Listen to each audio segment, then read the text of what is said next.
was now the right time to get John and William back together?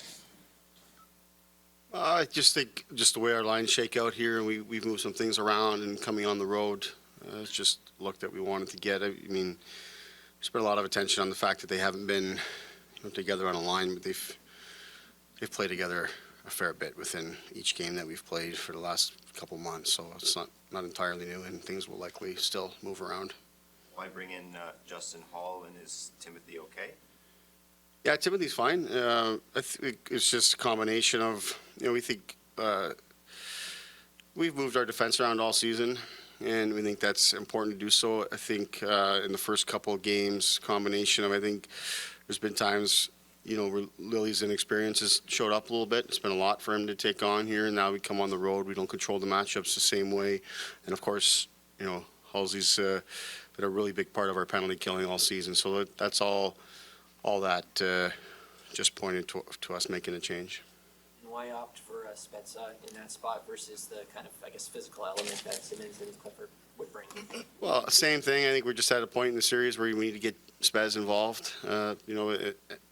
And I really, as I forecasted the series and how things might go, usually when you get by the first couple of games, some of the physicality and those kind of things sort of settles in because there's so much more at stake, and the teams know what to expect from one another, and so it's a combination of us wanting to get Spez in, and also just wanting here on the road to get a different look on our fourth line, and moving Pierre down I think will help us have more ability to get that line out there.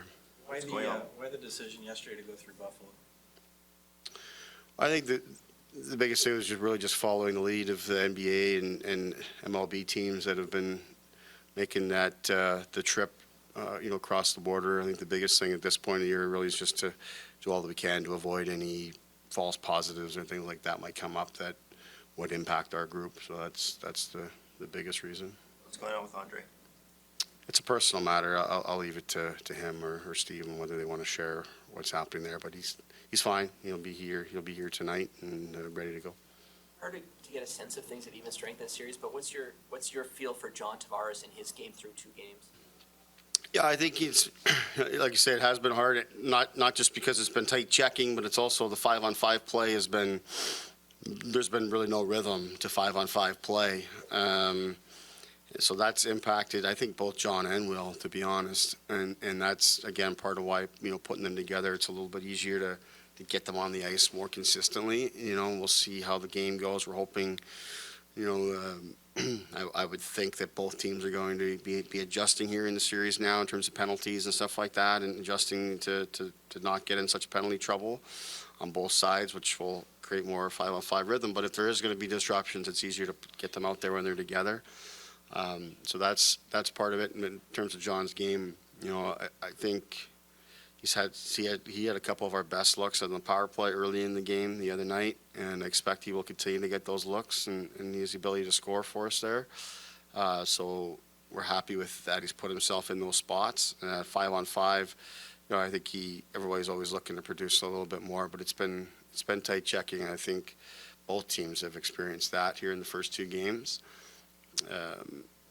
My biggest thing for John, though, and Will for that matter, is just to continue to focus on their defensive game and making sure that that's tight, and the offense and chances and time in the offensive zone will come. With him having the last change, do you expect Matthews and Marner might have the harder defensive matchup for Will and John? It's possible, but at the same time, I think if that's going to be the case, then you'll see that Will and John will likely have tougher matchups defensively at the same time. So, but yeah, offensively, I think there'll be more opportunities, but the defensive responsibility will grow. So, we'll manage that. We'll see how their lines, look. They've changed them from game 1 to 2. We'll see how they are today, and then we'll see how the game flows and make our determinations from there. Do you try and match it on a road game like this, or do you just sort of free flow it? No, I mean you try. For myself, I try to control it as best you can when you're the visiting team, which is you can't do a lot, but where you can sort of dictate a little bit is on face-offs and offensive, defensive face-offs that can help help you, because generally speaking, most teams are always going to want their offensive people coming out for offensive faceoffs, so you have a pretty good sense who's going to be coming over the boards for them. And so then you can put out the line you want in that case. And then if they don't put them out, well, that's a bit of a win too, because then their best people aren't going out there. So that's why oftentimes, sometimes, even if you control the matchup, maybe it's not the ideal matchup, but you need to get your best people in those offensive spots as much as you can.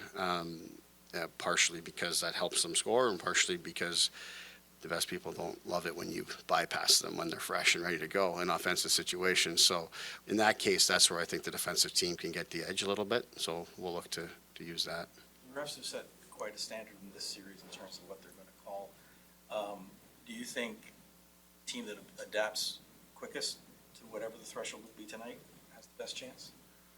Well, I think both teams are going to adjust. I think that's just the reality of it. But yeah, I mean, whoever the game is called, or however the mistakes that are made, and whatever, it's about executing in that spot. And we executed very well in Game 1 on the penalty kills that we had early. We had in Game 2, we had the power play opportunities that came our way early, a chance to take control, and we didn't get it in. We looked at the power plays back, and we thought we liked a lot about those. They were probably the two best power plays we've had in the series, but they didn't go in. It didn't go in for us, and then they ended up taking advantage of there. So, I think it's just a matter of playing hard and being smart. That's the biggest thing. Keep our sticks down, keep our hands to ourselves, and, get body positioning, all those kind of things.